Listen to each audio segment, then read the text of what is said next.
The hegemony's Department of Species Integration had what they considered a brilliant idea. Not the first time bureaucrats confused stupidity with innovation, and certainly not the last. Their latest masterstroke? The Wilderness Integration Protocol, a mandatory survival exercise designed to foster interspecies cooperation through shared adversity. Because nothing says let's be friends like dumping representatives from 17 different civilizations onto a hostile planet with nothing but basic supplies and a cheerful reminder that rescue wouldn't arrive for 72 standard hours. The planet they'd chosen for this exercise in cosmic team building was Kepler 442c, a world so aggressively mundane that its primary claim to fame was having weather. Not exotic weather, mind you, no methane storms or crystalline hurricanes, just regular boring precipitation that fell from regular boring clouds, the kind of weather that made advanced civilizations collectively shrug and mark it as suitable for primitive recreational activities. Administrator Veltharion, a pompous Zelothan, whose cranial ridges had grown more pronounced with each promotion, surveyed the departure preparations with the satisfied air of someone who had never personally experienced discomfort. His species had transcended physical hardship approximately 3 millennia ago, replacing biological functions with quantum processes and ambient energy absorption. The concept of roughing it was as foreign to him as humility. "This will teach them self-reliance," he announced to his aide, a nervous Quillan whose eye stalks twitched with barely contained anxiety. "Too long have our species relied on technology. This exercise will reconnect them with their primitive roots." The irony, of course, was that most of the participants didn't have primitive roots. They had primitive black holes, vast gaps in their evolutionary history where survival skills should have been. The hegemony had spent the better part of 10,000 years eliminating the need for anyone to be uncomfortable, ever.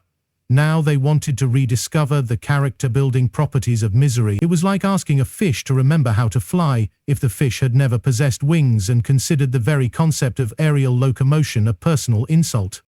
The first group of volunteers, and by volunteers the department meant conscripts who had drawn the short quantum straw, gathered in the transport bay with all the enthusiasm of tax auditors entering a black hole. Zixthal, a crystalline Vorthak, stood rigid in the corner, their silicon-based form refracting the bay's lighting into prismatic patterns.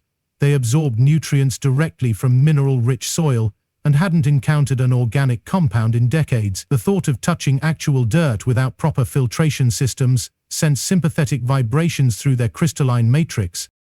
Beside them, Quen9 performed pre-deployment diagnostics on their cybernetic chassis. The Nexari had replaced their biological components so thoroughly that they weren't entirely certain what species they'd originally been. Their idea of outdoor recreation involved virtual reality simulations with adjustable comfort parameters. The concept of existing in an environment without climate control struck them as a design flaw in the universe's basic architecture. Thrum, a gaseous wisp, hovered nearby in barely contained irritation. Their species existed as pure energy contained within electromagnetic fields, considering solid matter a regrettable limitation of less evolved beings. The entire exercise struck them as punishment for some cosmic crime they couldn't recall committing. They had no need for shelter, food, or physical comfort, which somehow made the prospect of 72 hours in the wilderness even more insulting. Then there was Dr. Elena Vasquez. She stood among the others like a walking anachronism, checking and rechecking a battered duffel bag with the methodical efficiency of someone who actually knew what they were doing. The other participants regarded her with the mixture of confusion and mild concern typically reserved for primitive artifacts found in archaeological digs. Humans were relatively new to the hegemony, having achieved interstellar capability only recently by galactic standards. Most species assumed they were still working through their barbaric phase. A reasonable conclusion given their insistence on maintaining biological functions and their puzzling attachment to organic food. Elena seemed completely unbothered by the approaching ordeal. In fact, and this was the part that unnerved her companions, she appeared to be looking forward to it. She hummed quietly while organizing her supplies, occasionally smiling at items the others couldn't identify. To civilized beings who considered indoor plumbing a fundamental right, her attitude suggested either supreme confidence or complete insanity. The transport touched down on Kepler 42c's surface with a gentle thrum that vibrated through the hull. Through the viewports, the participants could see their destination, an endless expanse of green vegetation punctuated by towering organic structures the planet's survey team had labeled trees. The sky was an alarming shade of blue, unmarred by the comfortable glow of artificial lighting or the reassuring hum of atmospheric processes. It looked, in the words of one particularly disturbed Quillen observer, aggressively natural. 72 hours, announced the transport's AI with cheerful indifference. Survival parameters are within acceptable ranges for all participating species. Emergency extraction protocols will activate only in cases of imminent species extinction. Enjoy your wilderness experience. The cargo bay doors opened with a pneumatic hiss, releasing a rush of unfiltered air that carried strange scents, earth, vegetation, and something the more sensitive noses identified as weather. The participants filed out with all the enthusiasm of condemned criminals approaching the gallows. Zixtal immediately began analyzing the soil composition, their crystalline form growing dimmer as they realized the local minerals were insufficient for optimal nutrition.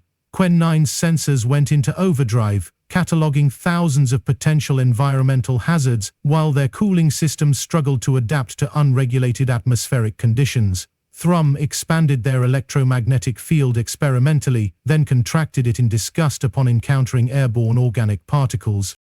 Elena, meanwhile, took a deep breath and smiled. "Perfect," she said, shouldering her pack with practiced ease. "Haven't done this in ages." The others exchanged glances that conveyed volumes of interspecies concern. The first few hours proceeded exactly as anyone with functioning brain cells might have predicted. The advanced alien civilizations, despite having conquered space travel, quantum mechanics, and the fundamental forces of the universe, proved remarkably inept at the simple task of not dying in a forest. Zixtal attempted to establish a mineral extraction operation, digging precise geometric patterns in the soil while muttering calculations about optimal absorption rates. Their crystalline form wasn't designed for manual labor, and after an hour of increasingly frustrated excavation, they had managed only to create what looked like modern art installation titled Geometric Anxiety in B minor. Quen 9 took a more technological approach, attempting to construct shelter using their built-in fabrication units. Unfortunately, their systems were designed for sterile manufacturing environments, not forests full of organic contamination.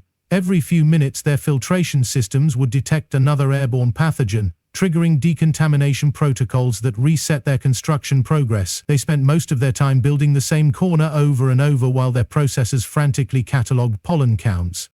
Trum, being gaseous, had initially assumed the exercise would be trivial. They could simply exist as pure energy, untroubled by physical needs or environmental concerns.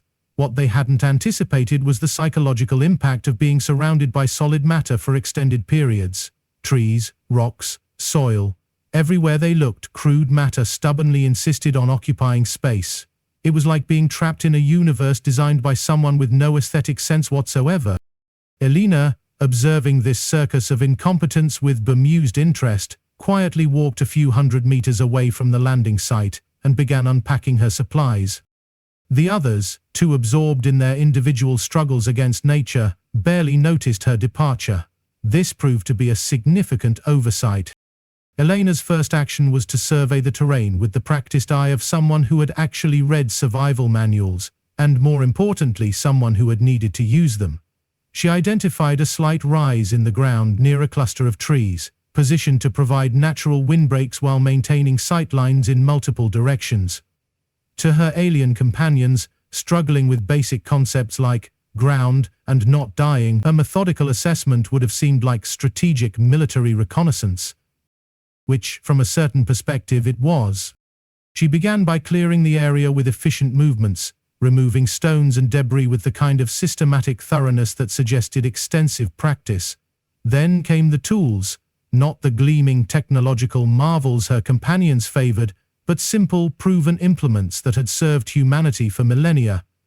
A folding shovel, a hatchet, rope, a tarp, items that looked primitive to beings accustomed to quantum fabricators, but possessed the crucial advantage of actually working in the real world. The aliens, meanwhile, continued their futile battle against the concept of existence itself. Zixtal had managed to absorb enough minerals to prevent immediate starvation, but their crystalline matrix was clouding with stress fractures from the unfamiliar environment. They stood like a disappointed chandelier, refracting light in increasingly agitated patterns, while their internal harmonics generated a sound like wind chimes in a tornado. Quen9 had finally completed one corner of their shelter, only to have it collapse when a bird, an actual biological flying creature, not a technological construct, had the audacity to land on it. Their sensors interpreted this as a hostile contact, triggering defensive protocols that fired several small projectiles into the trees. The bird, unimpressed by this display of advanced technology, left what Quen9's waste analysis systems classified as organic insult before departing. Drum had discovered that electromagnetic fields and vegetation interact in ways their species had never needed to consider. Their attempts to hover above the forest canopy kept attracting local insects, creating a swirling cloud of biological irritation that followed them everywhere. They resembled nothing so much as a very angry fogbank having an argument with a swarm of gnats. The weather, as if sensing their distress, decided to contribute to the educational experience. The cheerfully blue sky began developing darker patches, clouds, though the aliens initially misidentified them as atmospheric malfunctions. When the first drops of precipitation began falling, the panic was immediate and comprehensive. Water, falling from the sky, without any visible delivery system or environmental controls. Zixtal's crystalline form began resonating in harmonics of pure terror as moisture threatened their silicon-based structure.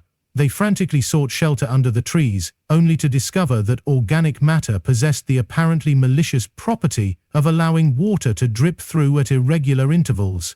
Their precise mathematical worldview simply couldn't process the randomness of natural precipitation patterns. Quen9's systems immediately classified the water as contamination, activating every defensive protocol simultaneously. Warning lights flashed across their chassis as filtration systems worked overtime to prevent moisture from reaching critical components. They huddled under their partially constructed shelter, resembling a very nervous appliance having an existential crisis. Drum, being energy-based, wasn't directly affected by the water, but their electromagnetic field began interacting with the storm's electrical charge in uncomfortable ways. Static discharge crackled around them like angry lightning, creating a light show that would have been impressive if it hadn't been accompanied by sounds of electromagnetic distress that roughly translated to "why does matter insist on existing?" Through the increasing downpour, they noticed something that filled them with a new kind of alarm. Elena wasn't panicking. In fact, she seemed to be building something.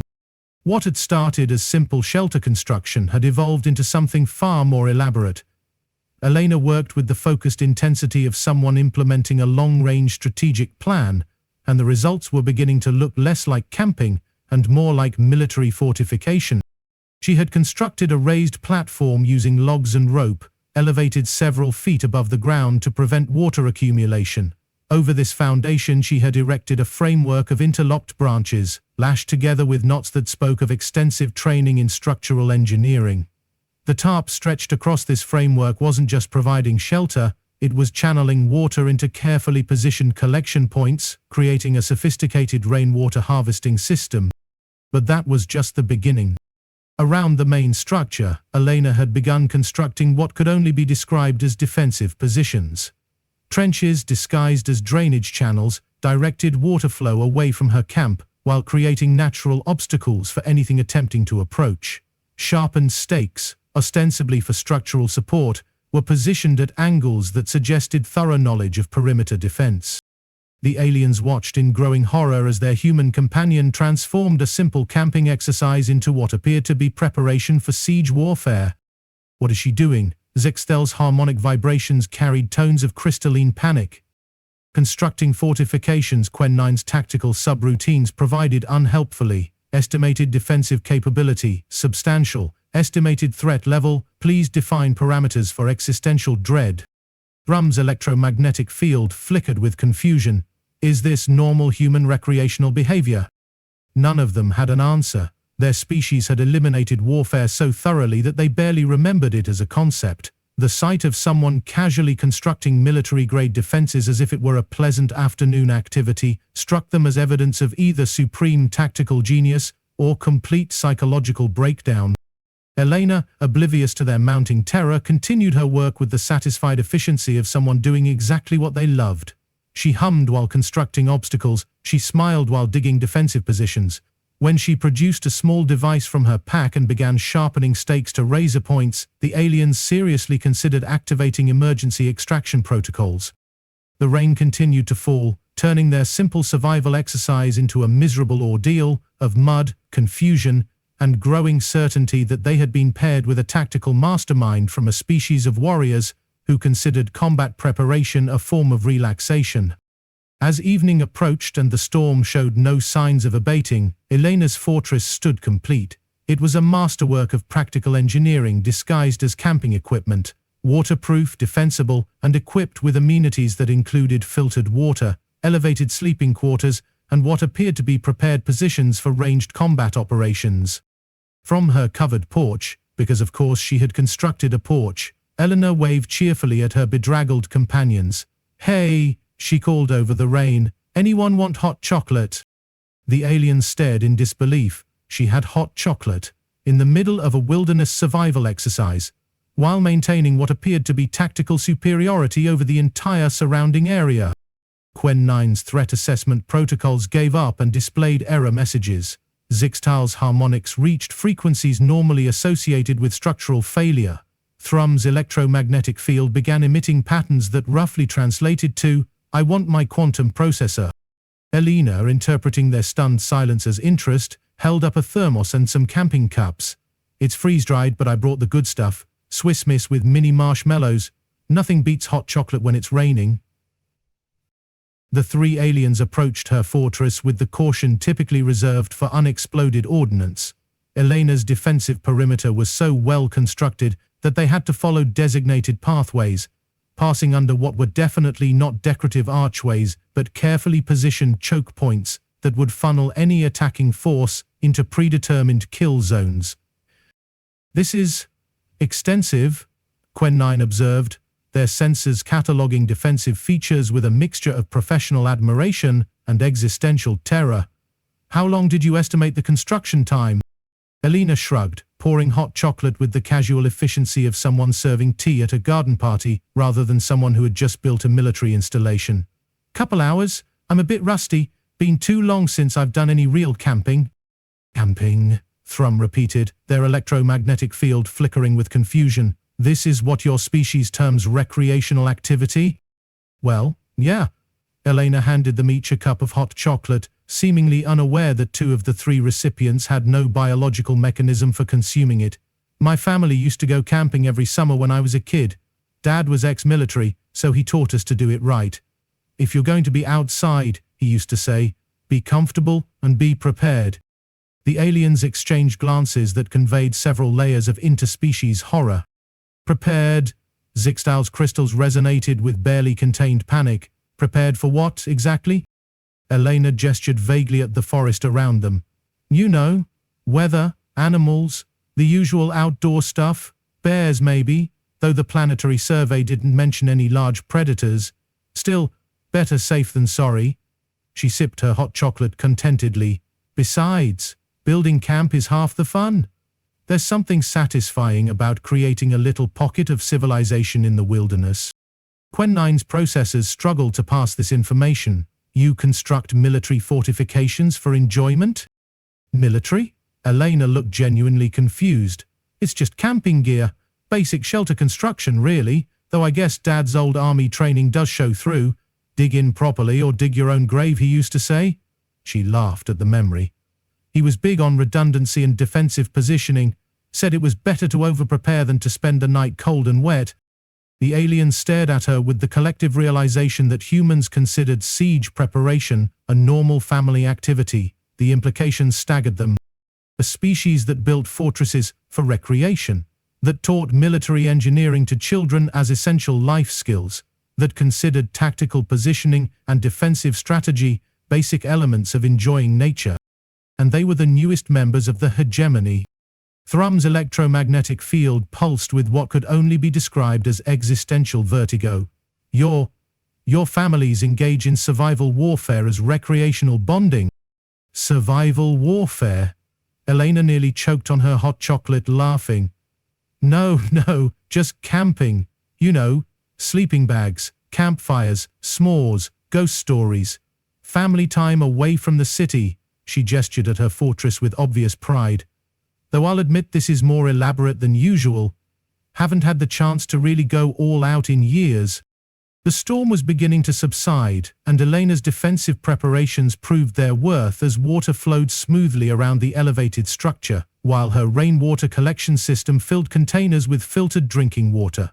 Her companions, meanwhile, sat in varying states of soggy misery, clutching cups of hot chocolate they couldn't drink, while contemplating the cosmic implications of human recreational activities. So, Quinn9 ventured carefully, this level of preparation is typical for your species' leisure activities? Elena considered this. Well, my family was probably more thorough than most. Dad liked to be prepared. But yeah, camping's pretty popular. Reconnects you with nature, teaches self-reliance, builds character. Good way to unwind from civilized life. The aliens processed this information with growing alarm. A species that unwound from civilization by practicing military engineering? That built character through construction of defensive fortifications, that considered this relaxing? And children, Zixthal's harmonics carried tones of crystalline dread, participate in these exercises? Oh, absolutely. Boy Scouts, Girl Scouts, summer camps, kids love it, though most don't go quite this elaborate. Elena gestured at her fortress again. This is more what you'd see from someone with military experience or serious outdoor hobbies. Most people just pitch a tent and call it good. The thought of human children casually learning fortification construction as recreational activity sent harmonic shudders through the group. Images of tiny humans systematically establishing tactical positions while roasting food over open flames struck them as the stuff of galactic nightmares. As dawn approached and the storm cleared completely, Elena began her morning routine with the same methodical efficiency that had characterized her fortress construction. She emerged from her elevated shelter, checked her perimeter defenses, collected water from her rain capture system, and started a small cooking fire using techniques that spoke of extensive practice. The smell of cooking food, actual organic combustion rather than molecular assembly, drifted across the clearing. Elena was preparing what she cheerfully identified as camp breakfast, consisting of items that required open flame preparation and appeared to have been specifically chosen for their incompatibility with advanced food synthesis technology. Bacon and eggs, she announced, as if this were a perfectly reasonable thing to cook in the wilderness. Coffee's almost ready too. Nothing beats camp coffee, though it's definitely an acquired taste. The aliens watched in fascination and horror as she manipulated flame, organic matter, and primitive cooking implements with the casual expertise of someone who had been doing this since childhood. The fact that she was simultaneously monitoring her defensive perimeter, maintaining awareness of environmental conditions, and humming what sounded like military marching songs, only added to their growing certainty that they had been assigned a companion from a species of warrior survivalists. When the extraction transport arrived exactly 72 hours after deployment, its crew found a scene that defied their expectations. 3 bedraggled aliens huddled together in various states of environmental shock, while a single human sat comfortably in what appeared to be a small military installation, sipping coffee and reading a book. Elena waved cheerfully as the transport approached. Perfect timing, I was just finishing up. She began efficiently dismantling her fortress, packing away supplies with practiced movements while explaining to the extraction crew that she'd had a great time and was definitely refreshed and ready to get back to work. The aliens meanwhile filed aboard the transport in shell-shocked silence, their worldviews fundamentally altered by 72 hours of exposure to human recreational activities. Administrative Valtarian met them at the spaceport, expecting to debrief participants who had learned valuable lessons about cooperation and self-reliance. Instead, he encountered 3 traumatized beings who spoke in hushed tones about human tactical preparation and recreational warfare simulation. The exercise was educational, Zixtal reported, their crystalline form still showing stress fractures from the experience, though perhaps the term wilderness survival requires clarification when humans are involved. They call it camping, Quen9 added, their vocal processors carrying tones of electronic bewilderment. Apparently their entire species practices military engineering as a form of relaxation. Drum's electromagnetic field flickered weakly. They teach fortress construction to their offspring as character development.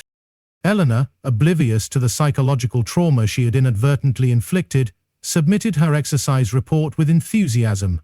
She rated the experience highly enjoyable and requested to be included in future wilderness integration exercises, noting that she had really missed the outdoors and found the whole experience wonderfully relaxing. Administrator Veltharian stared at the reports with growing horror. The exercise was supposed to humble advanced species through exposure to primitive conditions. Instead, it had revealed that humans considered military-grade survival preparation a pleasant family activity. The implications for hegemony integration protocols were staggering. Within hours, Elena's camping exercise had been classified and forwarded to the Department of Galactic Security with a priority flag noting potential strategic implications of human recreational activities. The Wilderness Integration Protocol was quietly suspended, pending further review. And somewhere in the galactic bureaucracy, a memo began circulating with the subject line, "Humans, not what we expected," followed by a detailed analysis of species that could construct tactical installations while humming and consider siege preparation equivalent to a spa day.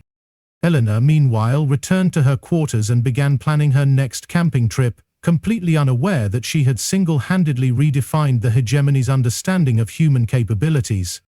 Because that's the thing about camping. To humans, it's just a way to reconnect with nature and build character through wholesome outdoor activities. To everyone else in the galaxy, it apparently looks like training for interstellar warfare. The difference in perspective, as Administrator Veltharian would soon learn, was just the beginning of humanity's unexpected impact on galactic civilization. After all, they hadn't even seen what humans called extreme camping yet.